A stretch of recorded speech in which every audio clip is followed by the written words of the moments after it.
সময়টা ২০০৬। তখন সাংবাদিকতায় পড়াশোনা করতেন মান্না। তিনি পড়াশোনার পাশাপাশি ফুটবলের প্রতি ছিল তার খুব ঝোঁক এবং খেলোয়াড়দের চেয়ে সবচেয়ে বেশি তিনি কোচদের উপরই বেশি নজর রাখতেন। কোচরা কিভাবে মাঠে খেলাচ্ছে, কী ধরনের কৌশল অ্যাপ্লাই করছে সেটার উপরেই তিনি সবচেয়ে বেশি নজর রাখতেন। আর সেখান থেকেই তিনি একটা ব্লগ সাইট খুলেন যার নাম দেওয়া হয় গার্দিওলা প্যারাডাইম।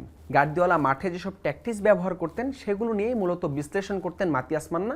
সেই ব্লগ সাইটে তিনি লিখতেন, যেটা পরবর্তীতে নজরে আসে পেপ গার্দিওলারও, এবং গার্দিওলা নিজের বইতেও মাতিয়াস মান্নার প্রশংসা করে লিখেছিলেন এই বিষয়গুলোতে। পরবর্তীতে কোচ, আর্জেন্টাইন কোচ বিয়েলসা, যিনি সবশেষ 2026 বিশ্বকাপে উরুগুয়ে দলের কোচ ছিলেন, সে সময় তিনি চিলির দায়িত্বে ছিলেন। বিয়েলসা যখন মান্নাকে দেখেন, প্রথমবার মান্নার যখন লেখা পড়েন তিনি মুগ্ধ হয়ে যান। সেখান থেকে মাতিয়াস মান্নাকে নিয়ে আসেন চিলি জাতীয় দলের ড্রেসিং রুমে এবং তাকে চিলি দলের ফুটবল অ্যানালিস্ট হিসেবে নিয়োগ দেওয়া হয়। পরবর্তীতে নিজের কাজে সবাইকে মুগ্ধ করে চিলির কোচ সাম্পাওলির অধীনে তিনি সে সময় দলের প্রধান ভিডিও অ্যানালিস্ট হিসেবে নিয়োগ পান। শোনা যায় বিভিন্ন ছদ্মবেশে তিনি প্রেস কনফারেন্সগুলোতে যেতেন, প্রতিপক্ষের কোচকে বিভিন্ন ধরনের প্রশ্ন করতেন এবং ম্যাচের কৌশল বের করার চেষ্টা করতেন। সেই কৌশলগুলো জেনে বা ট্যাকটিক্সটা বুঝতে পেরে তিনি সেভাবে অ্যানালাইসিস করতেন এবং সেগুলি তিনি চিলি দলের প্লেয়ারদেরকে বলতেন। 2015 কোপা আমেরিকার ফাইনালে চিলি আর্জেন্টিনাকে হারিয়ে সেবার শিরোপা উঁচিয়ে ধরেছিল এবং সেই জয়ের পেছনেও নাকি অনেক বড় অবদান রয়েছে এই মাতিয়াস মান্নার। 2016 সালে যখন ম্যানচেস্টার সিটির দায়িত্ব নেন পেপ গার্দিওলা, তখন সর্বপ্রথম তিনি মাতিয়াস মান্নাকে অ্যাপ্রোচ করেছিলেন ভিডিও অ্যানালিস্ট হিসেবে কাজ করার জন্য। এমনকি কোটি টাকার অফারও তাকে দেওয়া হয়, কিন্তু মান্নার স্বপ্ন ছিল একদিন আর্জেন্টিনা জাতীয় দলের হয়ে কাজ করার, যে কারণে কোটি টাকার অফারও তিনি সেবার ফিরিয়ে দিয়েছিলেন আর স্বপ্ন দেখছিলেন একদিন আর্জেন্টিনা দলের ফুটবল অ্যানালিস্ট হিসেবে কাজ করবেন। সেই স্বপ্নটাও তার ধরা দেয় খুব বেশি সময় লাগেনি কোচ সাম্পাওলির হাত ধরেই। সে সময় আর্জেন্টিনা দলের কোচ ছিলেন সাম্পাওলি, আর সাম্পাওলির হাত ধরেই প্রথমবার আর্জেন্টিনা ড্রেসিং রুমে আসেন এই মাতিয়াস মান্না। সেখানে তখন সহকারী কোচের দায়িত্বে ছিলেন লিওনেল স্ক্যালোনি। তার সাথে একটা বন্ধুত্বপূর্ণ সম্পর্ক হয় মান্নার।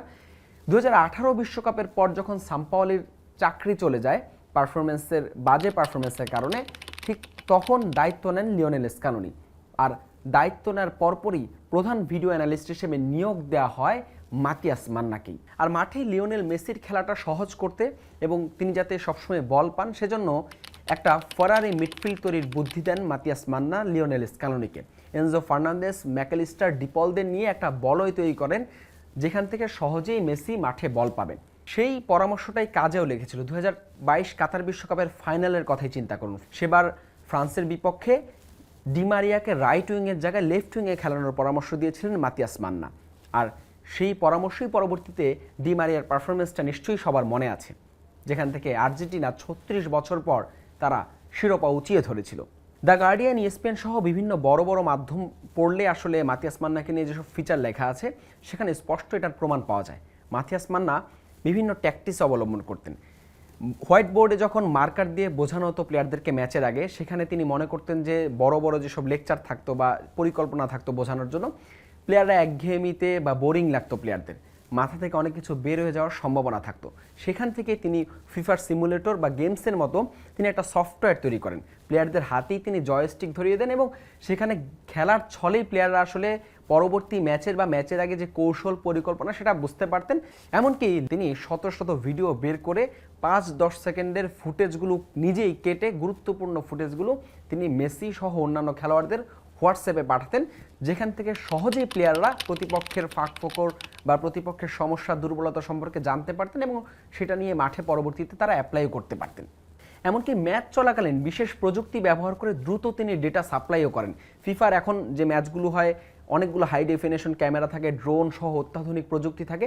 তো মাতিয়াস মান্না যেটা করেন যে একদম স্টেডিয়ামের উপরের রোতে তিনি বসেন, সেখানে বসে যে ক্যামেরাগুলো আছে সেগুলোর ফিডগুলো নিয়ে সেই ফিডগুলো অ্যানালাইসিস করেন এবং অ্যানালাইসিস করার পর যে ডেটা তিনি পান, সে কৌশল বা বিভিন্ন ধরনের ম্যাচ চলাকালীন পরিকল্পনা সব কিছু, সেই ট্যাকটিক্সগুলো তিনি দ্রুত লিওনেল স্ক্যালোনির কাছেও তিনি পাঠান। তবে মাতিয়াস মান্না নিজেকে শুধু অ্যানালিস্ট হিসেবে মানতে চান না।